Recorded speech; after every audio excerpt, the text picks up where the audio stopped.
স্বামী স্ত্রী মিলে এক ব্যক্তি তারপর বাড়ির সামনের উঠানের নিচে হয়। গত রমজানের মাঝামাঝি সময় এই ঘটনা ঘটে। আশেপাশের কেউ টেরও পায় না। কথায় আছে সত্য কখনো চাপা থাকে না, ঠিক তাই আজকে আপনাদেরকে যে ঘটনাটি জানাবো সেই ঘটনাটি ঘটেছিল 5 মাস আগে। সেই ঘটনা ধামাচাপা দিয়েছিলেন স্বামী স্ত্রী মিলে। 5 মাস আগে এক ইজি বাইক চালককে বাড়ির উঠোনে স্বামী স্ত্রী। পরবর্তীতে গতকাল স্বামী স্ত্রীর ঝগড়ার জেরে ঘটনা ফাঁস করে দেয় স্ত্রী। এই ঘটনাটির বিস্তারিত আমরা জানবো আমাদের সহকর্মী মাহবুব আলম থেকে, এবং আপনাদের সাথে রয়েছে আমি স্নিগ্ধা আখি। জি মাহবুব আলম। ধন্যবাদ আখি, ধন্যবাদ নতুন সময় দর্শকদের যারা আমাদের অনুষ্ঠান দেখছেন। আজ যে ঘটনাটি বলবো সেটা হচ্ছে গত 5 মাস আগের একটি ঘটনা, রমজান মাসে। আখি, যেটা আমি বলছিলাম যে এটা খুলনায় সোনাডাঙ্গা এলাকায় শরীনটানায় রেল ব্রিজ সংলগ্নে ব্লু ওয়েল আবাসিক এলাকায় ঘটনাটি ঘটে। মুরাদ নামের এক বাড়িওয়ালার উঠান থেকে।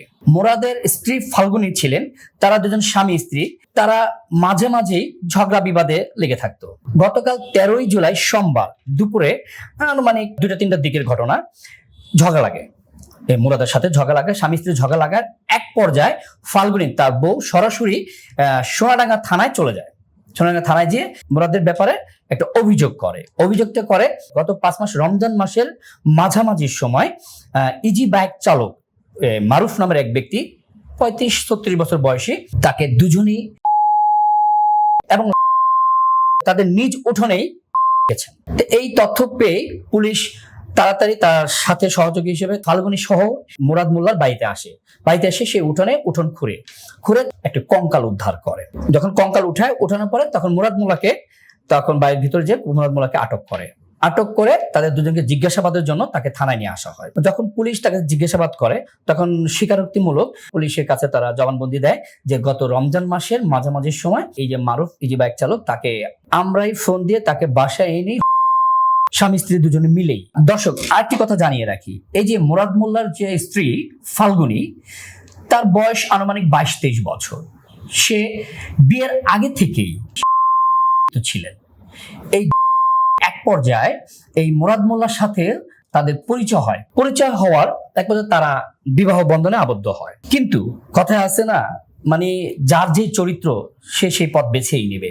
ঠিক এই ফাল্গুনী ঠিক তাই স্বামীর অনুমতিতেই পূর্বের কাজে সে জড়িত ছিল। অর্থাৎ আপনি বলতে চাচ্ছেন যে বিয়ের পরও এই ফাল্গুনী বেগম তার আগের পেশায় ছিল।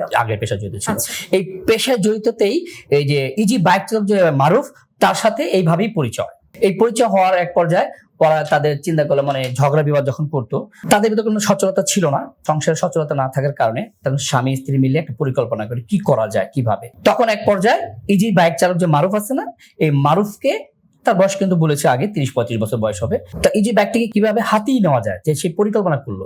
তবে একটা কথা বলি, ইজি ব্যাগ চালক যে মারুফ না, সে কিন্তু প্রতিবন্ধী, মানে তার একটা পাও ছিল না।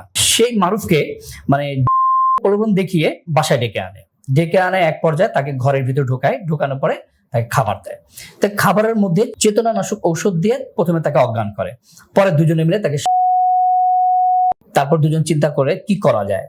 তখন ওই মারুফকে তাদের নিজস্ব উঠানে, মানে এই মুরাদ মোল্লার যে উঠানে তারা দিয়ে রাখে। ইজি ব্যাগটা যে ছিল সেটার যন্ত্রাংশ বিভিন্ন অংশ খুলে বিভিন্ন জায়গায় বিক্রি করে ফেলে। তো এক পর্যায়ে পুলিশ এই ঘটনাস্থলে যখন মারুফের কঙ্কাল যখন উদ্ধার করে, তা খোঁজাখুঁজির পর সেই ইজি ব্যাগের নাম্বার প্লেটটা সংগ্রহ করে। তারপরে তারা খবর নেয় যার নামে এই মোটরসাইকেলটি নিবন্ধন করা ছিল সে গত বছর 2 আগেই বিক্রি করে দিয়েছেন।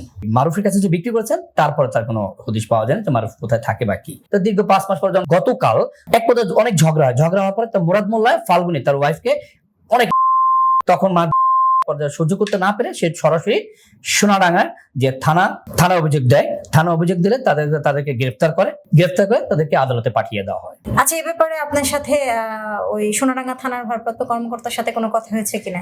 হ্যাঁ জি, সোনাডাঙ্গার যে ভারপ্রাপ্ত ওসি মুরাদ হোসেন, তিনি এই ঘটনা আমাদেরকে নিশ্চিত করেছেন যে 5 মাস আগে এই মারুফকে তারা দুজনে স্বামী স্ত্রী মিলে। জি, ধন্যবাদ মাহবুব আলম। ধন্যবাদ দর্শক এতক্ষণ সময় আমাদের সাথে থাকার জন্য। আমরা সবসময় জানতাম যে রাগ খুব খারাপ জিনিস, রাগ করলে খারাপ কিছু ঘটে না, মাঝে মধ্যে রাগ থেকে ভালো কিছুও ঘটে। এই যে রাগের কারণে কিন্তু একটি ঘটনা যেটা চাপা ছিল এত মাস, সেটি কিন্তু বেরিয়ে আসে। তো আজকে আমাদের কাছে খুলনার এই ঘটনার এতটুকু আপডেট ছিল। পরবর্তীতে আবার হাজির হব অন্য কোনো ঘটনা নিয়ে। ততক্ষণ পর্যন্ত ভালো থাকুন, সুস্থ থাকুন। আল্লাহ হাফেজ। আল্লাহ হাফেজ।